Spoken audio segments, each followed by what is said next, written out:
ஜெகத்குருவே சரணம். மந்த்ராலய மகான் மகாபிரபு ஜெகத்குரு ஸ்ரீ ஸ்ரீ ராகவேந்திர சுவாமிகளுக்கு ஆத்மார்த்தமான நன்றிகளையும் வணக்கங்களையும் அவருடைய பொற்பாத சுவடுகளில் பணிவுடன் சமர்ப்பிக்கின்றோம். நீங்களும் உங்கள் குடும்பத்தாரும் இகபர சுகம், ஆனந்தம், ஐஸ்வர்யம், ஆரோக்கியம் அனைத்தும் பெற்று என்றென்றும் நல்வாழ்வு பெற வேண்டும் என்பதனையே பிரார்த்தனைகளாக குருராஜருடைய பொற்பாத சுவடுகளில் மீண்டும் சமர்ப்பிக்கின்றோம். 700 வருஷங்கள் இந்த பிருந்தாவனத்திலிருந்து என்னை நினைக்கக்கூடிய பக்தர்களுக்கும், என்னை நாடி பிரார்த்திக்கக்கூடிய பக்தர்களுக்கும், இங்கு தரிசனத்திற்கு வரக்கூடிய பக்தர்களுக்கும் நிச்சயமாக என்னுடைய அருளையும் ஆசிகளையும் நான் தருவேன் அப்படின்னு குருராஜர் சொல்லியிருக்கார். அப்படிங்கிற தகவலை, செய்தியை நீங்கள் நிறையா பார்த்துருப்பீங்க. இதெல்லாம் எப்படிங்க சாத்தியம்? 700 வருஷம் நான் இருந்து உங்களுக்கு அருள் பண்ணுவேன் அப்படிங்கிறது சாத்தியமா? நான் கூட ஒரு டிபேட் மாதிரி ஒரு இடத்துல நடந்தது சில வருடங்களுக்கு முன்னால். நானும் அந்த இடத்துல போய் கலந்துட்டேன். ஒவ்வொரு சன்னியாசிகள் பற்றி ஒருத்தர் பேசினாங்க. ஒருத்தருக்கு ஒரு வாய்ப்பு கொடுக்கப்பட்டது. நான் குருராஜரை பற்றி அந்த இடத்தில் பேசினேன். நான் சொன்னேன், அவர் 1671 ஜீவ பிருந்தாவன பிரவேசம் செய்து சரீரத்தோடு அந்த இடத்துல உள்ள அமர்ந்திருக்கார்.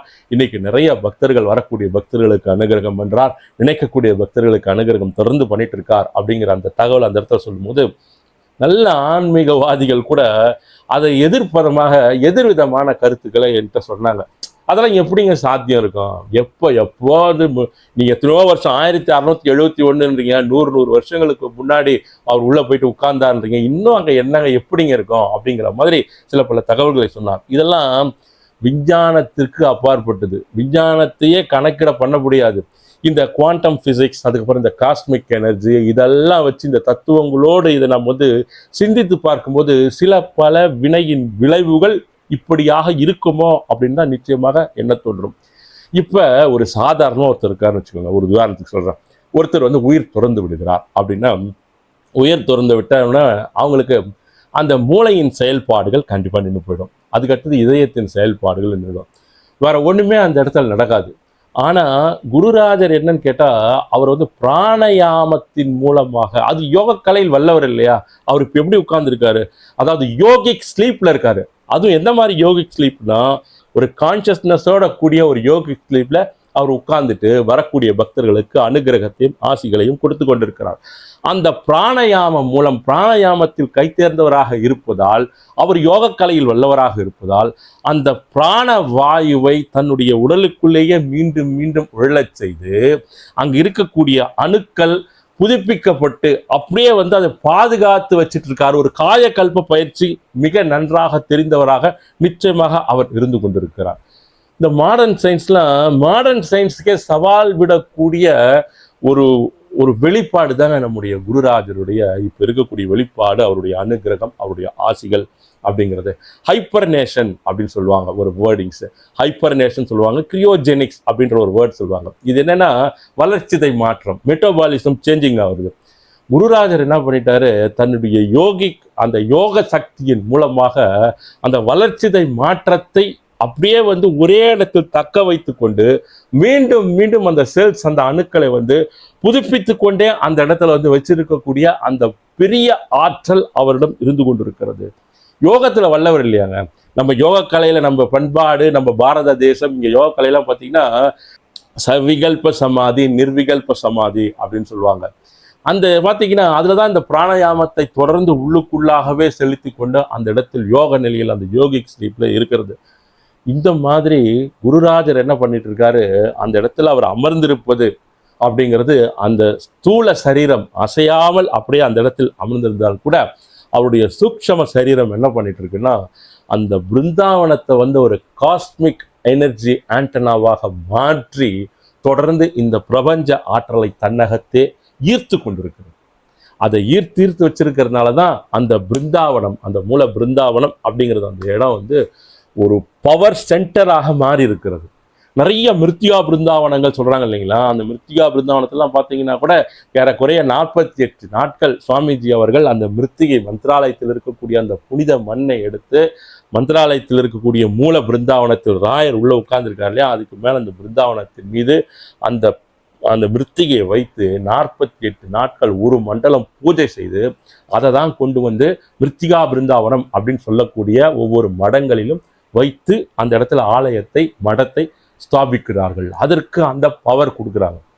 இப்போ இது என்ன ஆகுதுன்னா, இந்த காஸ்மிக் எனர்ஜி டோட்டலா என்டையரா அதனை ஈர்த்து தன்னகத்தே வைத்து கொண்டிருக்கக்கூடிய அந்த பிருந்தாவனம் ஒரு மிகப்பெரிய அதிர்வுகளை அந்த இடத்துல உருவாக்கிட்டே இருக்கு தொடர்ந்து. அந்த பிருந்தாவனம் வந்த நம்ம காஸ்மிக் எனர்ஜி ஆண்டனான்னு சொல்ல பாருங்க. நீங்க அங்க போயிட்டு அவர் முன்னால் அந்த பிருந்தாவனத்திற்கு முன்னால் உள்ள உட்காந்துருக்காரு இல்லையா ராயர், நீங்க அந்த பிருந்தாவனத்துக்குள்ளால் அப்படி கிராஸ் பண்ணி அவரை இரு கை கூப்பி வணங்கும் பொழுது உங்களுடைய அந்த எண்ணங்கள் பிரார்த்தனைகளின் அலைவரிசையும் அங்கிருந்து வரக்கூடிய அந்த எனர்ஜி குருராஜர் பிருந்தாவனத்தில் அதிர்வு அந்த இடத்திலிருந்து வரக்கூடிய அந்த அதிர்வு அலைவரிசையும் ஒன்னா மேட்ச் ஆகும்போது உங்களுடைய எதிர்பார்ப்புகள் பரிபூரணமாக பூர்த்தி செய்யப்படுகிறது. அது எப்படி எங்களுக்கு தெரியும்னா, அதெல்லாம் உங்களுக்கு தெரியணும்னு அவசியமே கிடையாது. இது பிஹைண்ட் த ஸ்கிரீன் நடக்கக்கூடிய ஒரு ஒரு கண்டினியூஸ் ரொட்டீன்ஸாக தான் இது இருந்துட்டு இருக்குது. இந்த மாதிரி பல்வேறு விதமான மகிமைகளையும் மகத்துவங்களையும் குருராஜர் தன்னகத்தையும் கொண்டிருப்பதால் தான் அந்த இடத்துல பார்த்தீங்கன்னா நிறைய பேர் சொல்லுவாங்க, சார் அங்கே நின்றுங்க, ஒருத்தர் அட்ரஸ் கேட்டாருங்க, அட்ரஸ் கேட்டு போயிட்டாருங்க, வழி காமிச்சிட்டு போயிட்டாரு, நான் உட்காந்து பேப்பர் படிச்சுட்டு இருந்தேன், அந்த ரூமுக்கு போன்னு சொன்னாரு. நிறைய சொல்லுவாங்க. நிறைய இந்த மாதிரி ஒருத்தர் வந்தாரு, ஆளை பார்த்து தேடணும், அன்னதானத்துக்கு அங்கே போன்னு சொன்னார், காணோம் அப்படின்னு சொல்லுவாங்க. அதை நாம் கேட்கும் பொழுது அதை ஒரு சாதாரணமாக ஒரு கேளிக்கையாக இருந்தால் கூட, ஏதாச்சும் வர்றாங்கப்பா வேற பக்தி மூலமா அப்படின்னு சொன்னா கூட அதெல்லாம் நிஜம்தான். இது கெசட்ல பதிவு பண்ண விஷயமா நடந்ததுதான் பார்த்தீங்கன்னா சர் தாமஸ் மன்ரோக்கு நடந்தது. அவர் பிருந்தாவன பிரவேசம் செய்து எத்தனையோ வருடங்கள் ஆன பின்னால் கூட சர் தாமஸ் மன்றோ என்ன பண்றாரு, அந்த நிலத்தை கையகப்படுத்துறதுக்காக அந்த பிரிட்டிஷ் அரசாங்கத்திலிருந்து அங்க வரார். அங்க வரும்போது இவர் குருராஜர்கிட்ட அந்த கதையெல்லாம் பார்த்துருப்பீங்க நீங்க. இவர் உள்ள போகும்போது குருராஜரே அவருக்கு காட்சி கொடுத்து அவரிடம் பேசி அவரிடம் மந்திராட்சதை கொடுத்து அனுப்பியிருக்கிறார். அவர் கெசட்ல பதிவு பண்ணியிருக்காரு. இது ஒரு பதிவிடப்பட்ட ஒரு செய்தியாக ஒரு தகவலாக இருந்து கொண்டிருக்கிறது. அதனால நான் சொல்றேன், அதையும் தவிர்த்து நிறைய நபர்களுக்கு நித்தம் குருராஜர் தம்முடைய அனுகிரகங்களையும் ஆசிகளையும் கொடுத்து கொண்டுதான் இருக்கிறார். ஆத்ம பக்தி தாங்க அவர்கிட்ட வேணும். நீங்க அவருடைய வல்லமை, அவருடைய பவர், அவருடைய அனுகிரகத்தின் ஆற்றல் அதெல்லாம் உங்களுக்கு தெரிஞ்சிருச்சுன்னு வச்சுக்கோங்க, அந்த சரணாகதி பக்தி அப்படிங்கிறது பரிபூரணமா அவருடைய பொற்பாத கமலங்களில் நம்முடைய பக்தி சமர்ப்பித்து, குருராஜா எனக்கு ஒரு வழியை காமிங்க, நீங்கள் காண்பிக்கும் வழி எதுவாக இருந்தாலும் அந்த வழியில் நான் சென்று கொண்டிருக்கிறேன், எனக்கு எல்லாம் கிடைச்சிட்டு இருக்கும் போது நான் உங்களை வணங்குவேன், எதுவும் கிடைக்காத போது நான் உங்களுக்கு எதிர்பாதமா உங்களை சிந்தனை பண்ணுவேன் அப்படிங்கிறது நம்முடைய அறியாமை. இந்த லௌகீக உலகத்திலே இந்த பொருள் சார்ந்த புலன் நுகர்வு கலாச்சாரமாக வாழ்ந்து கொண்டிருக்கக்கூடிய இந்த உலகத்துல நிச்சயமா அந்த மாதிரி எண்ணங்கள் தான் ஒரு சாதாரண மனிதனுக்கு வரும். ஆனா அதையெல்லாம் நாம் தவிர்த்து அதையெல்லாம் விடுத்து மகாபிரபு ஜெகத்குரு ஸ்ரீ ஸ்ரீ ராகவேந்திர சுவாமிகள் நம்முடைய வாழ்க்கையை, நாம் எடுத்த இந்த பிறவியை ஒரு அர்த்தமுள்ள பிறவியாக மாற்றக்கூடிய ஒரு மகா சக்தி அவர்கிட்ட இருக்கு. நம்முடைய ஜாதகத்தை மாற்றக்கூடிய சக்தி அவர்கிட்ட இருக்கு. எதுவாக எந்த கர்மாவாக இருந்தாலும் நாம் வாங்கி வந்த கர்மாக்களை நிச்சயமாக துடைத்தெறிந்து நல்ல கர்மாக்களை நமக்கு அருளக்கூடிய அந்த மகா உன்னதமான அந்த உயர்ந்த சக்தி அவர்கிட்ட இருக்கு அப்படிங்கிறத நீங்க பரிபூரணமா நம்பணுங்க. முதல்ல நீங்க நம்பணும். நம்பினோர் இதுவரை கெட்டதே கிடையாது. நான் சில மகிமையெல்லாம் சொன்னா அதெல்லாம் இந்த இடத்துல எக்ஸ்பிளைன் பண்ண முடியாது அவ்வளவு சீக்கிரம். அவர் நான் இருக்கிறேன் அப்படின்னு சொல்லிட்டு அவருடைய ஆத்ம பக்தர்கள் யாராக இருந்தாலும் அவர்களுக்கு அவருடைய அனுகிரகத்தையும் ஆசிகளையும் தொடர்ந்து கொடுத்துட்டு தான் இருக்கார். நீங்க அந்த எண்ணங்கள், அந்த பிரார்த்தனை, அவர் மீது வைத்திருக்கக்கூடிய ஒரு அன்கண்டிஷனல் லவ், இதுதான் வேணும். அதாவது அட்டாச்மெண்ட் அப்படிங்கிறது வேற, அட்டாச்மெண்ட்டா இருக்கிறது சில கடமைகள் இருக்கு, இவங்க கிட்ட நம்ம இந்த கடமையாகத்தான் இருக்கணும், அவங்க கிட்ட இந்த அட்டாச்மெண்ட்டாக தான் இருக்கணும் அப்படின்னு இருக்கும். அதையெல்லாம் விடுத்து எதுவுமே இல்லாமல் ஒரு அன்கண்டிஷனல் லவ் அவர் மேலே வரணும், அவர்கிட்ட பிரார்த்திக்கணும். அதெல்லாம் ஒரு மிகப்பெரிய அனுகிரகமும் அருளும் ஒரு மிகப்பெரிய மகா புண்ணியமும் நமக்கு இருக்கும் பட்சத்தில் அதெல்லாம் நிச்சயமாக கிடைச்சிடும். அது இல்லைங்க எனக்கு வரலன்னா நீங்கள் மீண்டும் மீண்டும் குருராஜரை பிரார்த்தித்து அவருடைய மடங்களுக்கு சென்று அவரை வணங்கி சதா சர்வகாலமும் அவருடைய நாமத்தை உங்களுடைய மனதிலே ஸ்மரணம் செய்து கொண்டே இருந்தீங்கன்னு வச்சுக்கோங்க, அவருடைய அருளும் அனுகிரகமும் ஆசிகளும் உங்களை தேடி வரும். புதிய புதிய பாதைகளை உங்களுடைய வாழ்வில் அவர் காட்டுவார். நீங்க எதிர்பார்த்தே இருக்க மாட்டீங்க, இப்படி நடக்குமான்னு உங்களுக்கு தெரியாது. ஆனா உங்களை திக்குமுக்காட வைக்கக்கூடிய அளவிற்கு உங்கள் எதிரிலே பல்வேறு சம்பவங்களை சரித்திரங்களாக உருவாக்கி தருவார் குருராஜ். நிச்சயங்க, நிச்சயம். இது என்னன்னா எனக்கு நம்ம என்னதான் அவர்கிட்ட நீங்க வேண்டினால் கூட உங்களுக்கு ஒரு பிரமாணம்னு ஒண்ணு கிடைச்சிருச்சு வச்சுங்க. பிரமாணம்னா சாட்சி பாவம். அது நடந்ததுக்கு அவர் தன்னுடைய இருப்பை உணர்த்தக்கூடிய வகையிலே நடக்கக்கூடிய ஒரு சாட்சி. அந்த சாட்சி உங்களுக்கு கிடைச்சிருச்சுன்னா, நீங்கள் 100 கிலோமீட்டர் ஸ்பீட்ல வண்டி ஓட்டின்னு போறவர், ஒரு உதாரணத்துக்கு அந்த பக்தியில போயிட்டு இருக்கிறவர் 1000 கிலோமீட்டர் ஸ்பீட்ல போயிடுவீங்க அந்த பிரமாணம். ஆனா அந்த பிரமாணம் கிடைப்பது அப்படிங்கிறது அவர் விருப்பப்பட்டால் தான் நமக்கு கிடைக்கும். அந்த பிரமாணம்னா சாட்சி, தன்னுடைய இருப்பை தான் உங்களுக்கு உணர்த்துவது. நம்ம போறோம், பிரார்த்தனை பண்றோம், கேட்கிறோம், அனுகிரகம் பண்ணிடுறாரு. அதுக்கும் மேலாக தம்முடைய இருப்பை உங்களுக்கு உணர்த்துவது. அது கேளுங்க அவர்கிட்ட.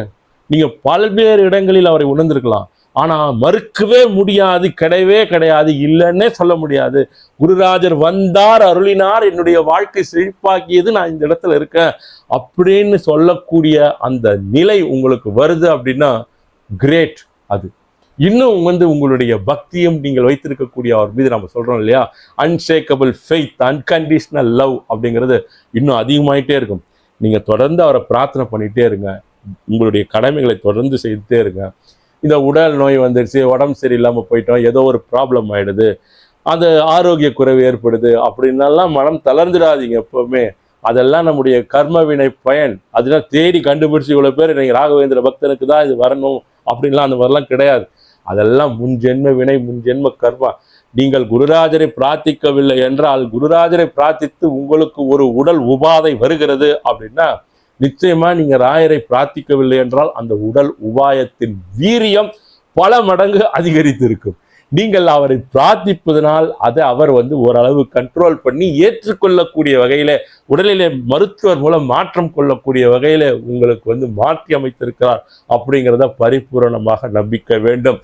சுற்றி இருக்கக்கூடிய ஆட்கள் நீங்க யாரையுமே உங்களுக்கு இன்டர்மீடியட்டா வச்சுக்கவே வேணாம். இப்ப நான் கூட பேசுறேன்னா, நான் குருராஜருடைய புகழ் பாடக்கூடிய, அவருடைய பெருமைகளை சொல்லக்கூடிய ஒரு கைகாட்டி மரமாகத்தான் நான் சொல்லிக் கொண்டிருக்கிறேன். ராயரின் அடையாளமாக நானோ வேறு யாரோ நிச்சயம் இருக்க முடியாது. நீங்களும் குருராஜர் மட்டும்தான். உங்களுக்கு அடையாளமே குருராஜர் தான். குருராஜருடைய அருளும் ஆசிகளும் உங்களுக்கு நேரடியாக கிடைக்கப்பெறும். நீங்கள் நேரடியாக அவரிடம் தொடர்பு கொள்ளலாம். அந்த அலைவரிசை, அந்த ஃப்ரீக்வன்சி, அந்த ரிதம், இதெல்லாம் சொல்றோம் இல்லைங்களா? நீங்க நேரடியாக அவரிடம் ஒன் டு ஒன் அவர்கிட்ட பேசலாம். எத்தனை கோடி பேர் இங்க இருந்தாலும் 1 to 1 பேசிடுவாருங்க அவரு. நீங்க எவ்வளவு எத்தனை கோடி பேர் எதிரில் நிக்க வச்சாலும் இன்னாருக்கு இது இந்த நேரத்தில் நான் செஞ்சிடுவேன், அவ்வளவுதான். நீ ஏழை பணக்காரன், ஜாதி மாற்றம், இல்லை பெரிய உயர்ந்தவன் தாழ்ந்தவன், அதெல்லாம் கிடையாது. நீ என் மேல் அன்பு வைத்து விட்டாய், என் மீது பரிபூர்ண சரணாகதி பக்தி வைத்து விட்டாய், என்னை நம்பி விட்டாய் அப்படின்னா நிச்சயம் நான் நம்புவேன், நான் காப்பாற்றுவேன் என்று நீ நம்பி என்கிட்ட வந்தல்ல. பொறுமையாக வருவதை ஏற்றுக்கொண்டு உன்னுடைய பயணத்தை வாழ்க்கையில் நீ நடத்தி கொண்டே இரு. காலம் வரும், நேரம் வரும், அனைத்தையும் நான் மாற்றி தருவேன். உங்களுக்காகத்தானே நான் இந்த இடத்துல உட்கார்ந்து இருக்கிறேன். இவ்வளோ சொன்னோம். இந்த மாடர்ன் சயின்ஸ், இந்த energy, cosmic energy, quantum physics, எதோ சொல்லிட்டே வந்துட்டே இருந்தோம். இதெல்லாம் பார்த்தீங்கன்னா எதற்காக அவர் அந்த இடத்துல அமர்ந்திருக்கிறார்? நிதானமாக பொறுமையாக நம்முடைய பிரார்த்தனையை அவருடைய பொற்பாத கமலங்களில் சமர்ப்பித்து தொடர்ந்து அவரை பிரார்த்தித்து கொண்டு, கொடுப்பதெல்லாம் உங்களுடைய அருளால் எனக்கு கிடைச்சிட்டு இருக்கு குருராஜா அப்படின்னு சொல்லிட்டு வேண்டிட்டு, அவர் நம்மளை பார்த்துட்டு இருக்கார் அப்படிங்கிறத மனசுல வச்சுட்டு எந்த வேலையாக இருந்தாலும் செய்யணும். அவர் நம்மளை கண்காணித்து கொண்டிருக்கிறார் அப்படிங்கிறத உளப்பூர்வமாக உணர வேண்டும். அதை உணர்ந்தாலே எந்த விதமான தீமையான எண்ணங்களும், தீமையான செயல்களும், மற்றவர்களை கெடுக்கக்கூடிய எண்ணங்களும் நிச்சயம் வரவே வராதுங்க. இதெல்லாம் தான் எலிஜிபிலிட்டி. அவர்கிட்ட நீங்க போய் நின்று எனக்கு கொடுங்க குருராஜான்னு சொல்லிட்டு உரிமையா கேட்கறதுக்கு 1008 தப்பு தவறுகள் எல்லாம் பண்ணிட்டு, ஒரு பொறாமை, இந்த துர்குணங்கள்லாம் வச்சுட்டு அவர்கிட்ட போயிட்டு மறுபடியும் போய் கும்பிட்டு எனக்கு கொடுங்கன்னா எப்படி நீங்க டேலியே ஆகாது. ஸோ நம்ம அவர் முன்னால் நின்று அவர்கிட்ட ரொம்ப உரிமையாக கேட்பதற்கு கூட நம்மிடம் பல நல்ல விஷயங்கள், நல்ல பழக்க வழக்கங்களை நாம் தொடர்ந்து உருவாக்கி கொள்ள வேண்டும். சாத்தியமில்லாதது எதுவுமே கிடையாது. நீங்கள் குருராஜருடைய பக்தர்களாக இருக்கிறீர்கள் என்றால் சாத்தியம் இல்லாதது எதுவுமே கிடையாது, அனைத்தும் சாத்தியம்தான். நீங்கள் தான் பாதை மாறி இருப்பீர்கள். நான் எத்தனையோ பேரை பார்த்துருக்கேன், நல்லா வண்டி போயிட்டே இருக்கோம், திடீர்னு இவங்களே பெரிய ஆள் மாதிரி எதோ சிந்திச்சு எதோ இப்படி அப்படி எல்லாத்தையும் மாற்றி ஜோதிடர்கள் மூலமாக பார்க்கறது, இல்லை வேற சாமியார்கள் மூலமாக பார்க்கறது, வேற யாருன்னா சொல்றதை கேட்டு நல்லா தான் போயிட்டு இருக்கு வண்டி. அவங்க சொல்றதெல்லாம் கேட்டு வண்டி அப்படி ரைட் எடுப்பா லெஃப்ட் எடுப்பான்னு எடுத்து கடைசியில பள்ளத்துல போய் விழுந்து அந்த வண்டி அந்த இடத்துல இருந்து எடுக்கவே முடியாது மறுபடியும். அவ்வளவுதான், ஒன்ஸ் ஃபார் ஆல். பொறுமையா குருராஜருடைய பாதையில் சென்றிருக்கலாம். பெரிய பெரிய ஆள்லாம் இருக்காங்க இந்த லிஸ்ட்ல, பெரிய செலிபிரிட்டிஸ்லாம் இருக்கிறாங்க. நான் சொல்லக்கூடிய இந்த கூற்றிலே அவர்கள் எல்லாம் அடக்கம். நிறைய பேர் இருக்காங்க, தெரியாது. அதனால கவலைப்படாதீங்க. உங்களுடைய எதிர்பார்ப்புகள், உங்களது தேவைகள், உங்களது சரணாகதி பக்தியின் மூலமாக உங்களது ஆரோக்கியம் அனைத்தும் குருராஜரால் நிச்சயம் தீர்க்கப்படும். மீண்டும் அடுத்த பதிவில் சந்திப்போம். நன்றி, வணக்கம். ஜெகத்குருவே சரணம். திருமுடி தாமரை ராகவேந்திரா முகாரவிந்தம் திருமுக தாமரை ராகவேந்திரா ஸ்ரீ ராகவேந்திரா.